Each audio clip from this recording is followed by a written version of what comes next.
ಈಗ ಜಮ್ಮು ಕಾಶ್ಮೀರದಲ್ಲಿ ಉಗ್ರರ ದಾಳಿ ಬೆನ್ನಲ್ಲೇ ಈ ಒಂದು ಭಾಷಣ ಮುನ್ನೆಲೆಗೆ ಬರ್ತಾ ಇದೆ. इंटरनेशनल टेररिज्म जो है वो भारत में कैसे पनपा, उसके लिए जिम्मेदार भारत का ये पहला मुसलमान गृह मंत्री है. ಕಾಶ್ಮೀರದಲ್ಲಿ 5.5 ಲಕ್ಷಕ್ಕೂ ಹೆಚ್ಚು ಕಾಶ್ಮೀರಿ ಪಂಡಿತರ ಮಾರಣ ಹೋಮ ಆಗುತ್ತೆ. ಮುಫ್ತಿ ಮಗಳು ಹೊತ್ತಿಲ್ಲ, ಅಬ್ದುಲ್ಲಾನು ಹೊತ್ತಿಲ್ಲ. ಇವ್ಯಾವುದು ಕೂಡ ಬೆಳಕಿಗೇನೆ ಬರದೆ ಹೋಯ್ತು. ಭಾರತದ ಗೃಹ ಮಂತ್ರಿಯ ಮಗಳ ಅಪಹರಣ ಆಗುತ್ತೆ. ಮುಫ್ತಿ ಮೊಹಮ್ಮದ್ ಸೈಯದ್ ತನ್ನದೇ ಮಗಳನ್ನ ತಾನೇ ಕಿಡ್ನಾಪ್ ಮಾಡಿಸಿದ್ರು. ಕಾಣೆ ಆಗ್ತಾರೆ, ಉಗ್ರರನ್ನ ಬಿಡ್ತಾರೆ. ಉಗ್ರರನ್ನ ಬಿಟ್ಟ ತಕ್ಷಣ ಎಲ್ಲಿಂದನೂ ಪ್ರತ್ಯಕ್ಷ ಆಗ್ಬಿಡ್ತಾರೆ. ಇದು ಇವರ ಯೋಗ್ಯತೆ ತೋರಿಸುತ್ತೆ. ನಮ್ಮ ಭಾರತ ದೇಶದಲ್ಲಿ ಹೇಗಪ್ಪ ಅಂತ ಹೇಳಿದ್ರೆ, ಗೋರಕ್ಷಕ ಯಾರನ್ನಾದ್ರೂ ಸಾಯಿಸಿ ಬಿಟ್ರೆ ಅದು ದೊಡ್ಡ ಸುದ್ದಿ ಆಗುತ್ತೆ. ಒಬ್ಬನೇ ಒಬ್ಬ ಪ್ರಬುದ್ಧ ಜೀವಿ ಬಂದು ಇದು ದೇಶದ ಮೊದಲ ಮಾಬ್ ಲಿಂಚಿಂಗ್ ಅಂತ ಹೇಳಿದ ಉದಾಹರಣೆ ಇದೆಯಾ? ನಮಸ್ಕಾರ ವೀಕ್ಷಕರೇ, ಪುಷ್ಪೇಂದ್ರ ಕುಲಶ್ರೇಷ್ಠ ಇವರು ಪತ್ರಕರ್ತರು, ಹಲವಾರು ವಾಹಿನಿಗಳಲ್ಲಿ ಕೆಲಸವನ್ನ ಮಾಡಿದ್ದಾರೆ. ರಾಜಕೀಯ ವಿಶ್ಲೇಷಕ, ಪ್ರೆಸ್ ಕೌನ್ಸಿಲ್ ಆಫ್ ಇಂಡಿಯಾದ ಮಾಜಿ ಕಾರ್ಯದರ್ಶಿ. ಇವರು ಹಿಂದಿನ ಕಾಂಗ್ರೆಸ್ ಸರ್ಕಾರದ ಮುಖವಾಡವನ್ನ ಬಟಾಬೈಲು ಮಾಡಿದ್ರು. ಅವರ ಸೋಗಲಾಡಿತನದ ಜಾತ್ಯತೀತ ಮುಖವಾಡವನ್ನ ಬಯಲಿಗೆಳೆದಿದ್ರು. ಎಷ್ಟರ ಮಟ್ಟಿಗೆ ಕಾಂಗ್ರೆಸ್ ಸರ್ಕಾರ ಮುಸ್ಲಿಂ ಅಪೀಸ್ಮೆಂಟ್ ಮಾಡ್ತಾ ಬಂದಿದೆ ಅನ್ನೋದ್ರ ಬಗ್ಗೆ ಪವರ್ಫುಲ್ ಆಗಿ ಭಾಷಣವನ್ನ ಮಾಡಿದ್ರು. ಈಗ ಜಮ್ಮು ಕಾಶ್ಮೀರದಲ್ಲಿ ಉಗ್ರರ ದಾಳಿ ಬೆನ್ನಲ್ಲೇ ಈ ಒಂದು ಭಾಷಣ ಮುನ್ನೆಲೆಗೆ ಬರ್ತಾ ಇದೆ. ಹೇಗೆ ಹಿಂದಿನ ಕಾಂಗ್ರೆಸ್ ಸರ್ಕಾರದಲ್ಲಿ ಶಿಕ್ಷಣ ಮಂತ್ರಿಯಿಂದ ಹಿಡಿದು ಪ್ರತಿಯೊಬ್ಬ ಮಂತ್ರಿಯನ್ನು ಕೂಡ ಮುಸ್ಲಿಮರನ್ನೇ ಹೇಗೆ ನೇಮಕ ಮಾಡಲಾಗ್ತಾ ಇತ್ತು, ಹಾಗೇನೆ ನಮ್ಮ ಒಂದು ಭಾರತ ದೇಶವನ್ನ ಇಸ್ಲಾಮಿಕ್ ನೇಷನ್ ಆಗಿ ಮಾಡೋಕೆ ಹೊರಟಿದ್ರು. ಯಾವ ರೀತಿ ಹುನ್ನಾರ ನಡೆದಿತ್ತು ಅನ್ನೋದ್ರ ಬಗ್ಗೆ ಪವರ್ಫುಲ್ ಆರ್ಗ್ಯುಮೆಂಟ್ ಅನ್ನ ಮಾಡಿದ್ದಾರೆ. ಕಾಶ್ಮೀರ ಅಟ್ಯಾಕ್ ಹಿನ್ನೆಲೆಯಲ್ಲಿ ಅವರ ಮಾತು ಚರ್ಚೆಗೆ ಬರ್ತಾ ಇದೆ, ಮುನ್ನೆಲೆಗೆ ಬರ್ತಾ ಇದೆ. ಅವ್ರು ಏನು ಹೇಳಿದ್ರು ಅನ್ನೋದನ್ನ ಅವ್ರು ಹಿಂದಿಲಿ ಮಾತನಾಡಿದ್ದಾರೆ. ಅವ್ರು ಏನು ಹೇಳಿದ್ರು ಅನ್ನೋದನ್ನ ನಾನು ನಿಮ್ಮ ಮುಂದೆ ಹೇಳ್ತಾ ಹೋಗ್ತೀನಿ.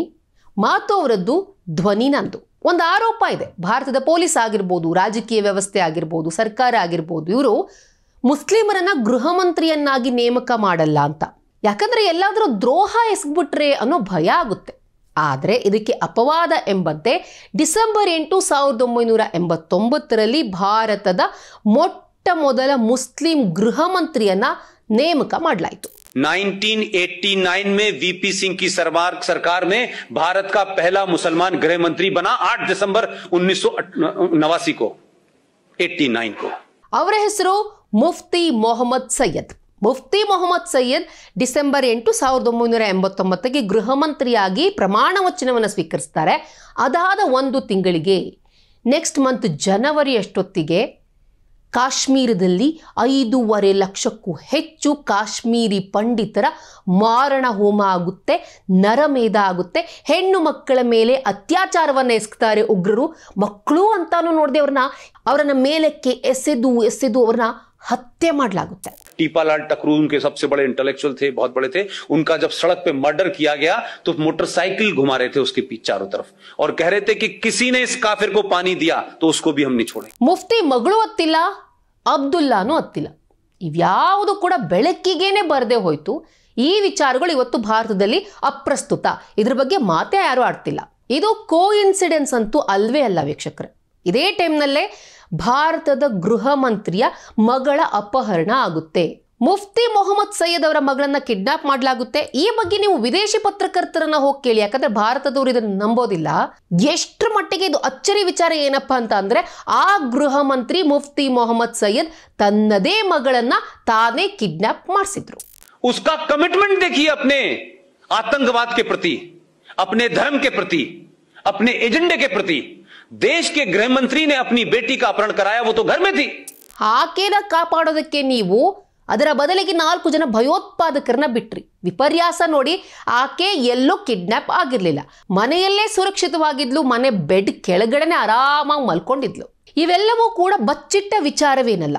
ಇನ್ನು ಕಾಂಗ್ರೆಸ್ನಲ್ಲಿ ಮತ್ತೊಬ್ಬ ಜಾತ್ಯತೀತ ನಾಯಕರಿದ್ರು.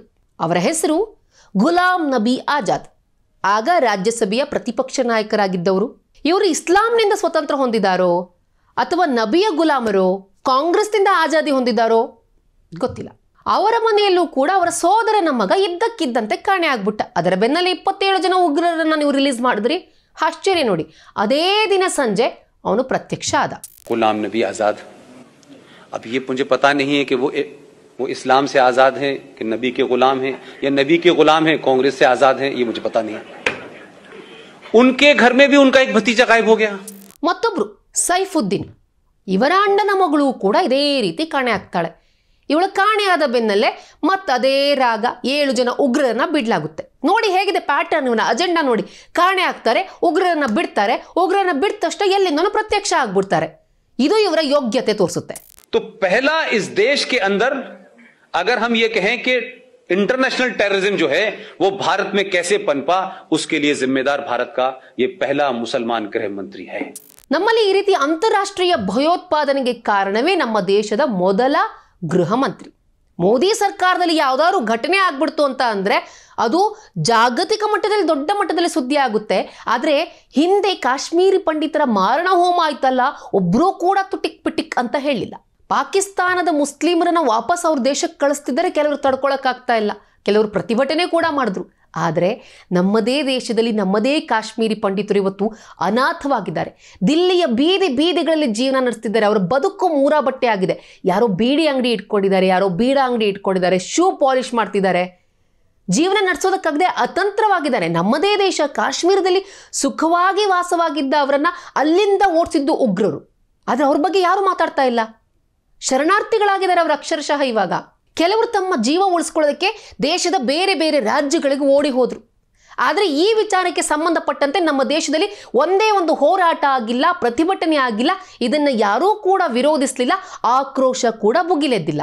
ನಮ್ಮ ಭಾರತ ದೇಶದಲ್ಲಿ ಹೇಗಪ್ಪ ಅಂತ ಹೇಳಿದ್ರೆ, ಗೋರಕ್ಷಕ ಯಾರನ್ನಾದ್ರೂ ಸಾಯಿಸಿ ಬಿಟ್ರೆ ಅದು ದೊಡ್ಡ ಸುದ್ದಿ ಆಗುತ್ತೆ. ಯಾವುದೋ ಕೆಲವೊಂದು ಘಟನೆಗಳು, ಕೆಲವೊಂದು ಗೂಂಡಾಗಳು ಮಾಡಿಬಿಟ್ರೆ.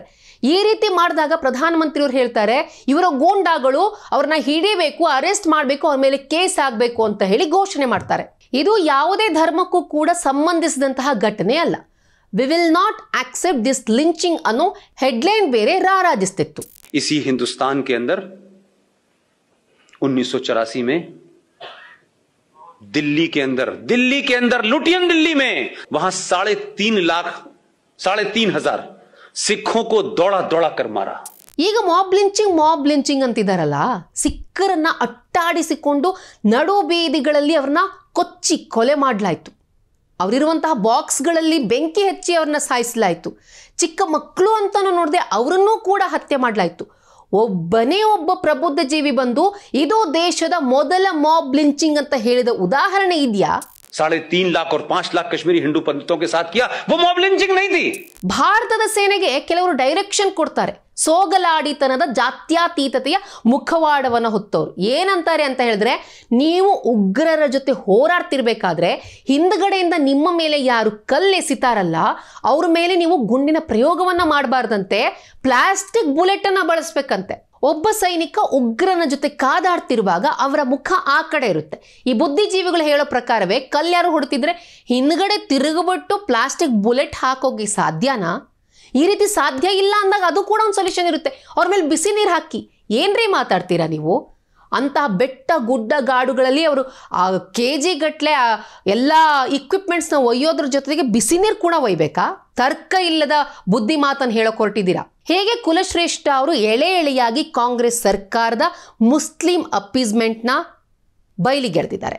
ಭಾರತ ದೇಶ ಯಾವ ರೀತಿ ಮಾನಸಿಕವಾಗಿ ದಿವಾಳಿ ಆಗಿದೆ ಅನ್ನೋದನ್ನ ಪವರ್ಫುಲ್ ಆಗಿ ಆರ್ಗ್ಯೂ ಮಾಡಿದ್ದಾರೆ. ಈ ವಿಡಿಯೋ ಇಷ್ಟ ಆದಲ್ಲಿ ಲೈಕ್ ಮಾಡಿ, ಶೇರ್ ಮಾಡಿ, ಕಮೆಂಟ್ ಮಾಡಿ. ಹಾಗೆ ನೀವೇನು ನಮ್ಮ ಹೊಸದಿಗಂತ ಡಿಜಿಟಲ್ ಚಾನಲ್ನ ಸಬ್ಸ್ಕ್ರೈಬ್ ಮಾಡಿಲ್ಲ ಅಂದ್ರೆ ಈ ಕೂಡಲೇ ಸಬ್ಸ್ಕ್ರೈಬ್ ಮಾಡಿ.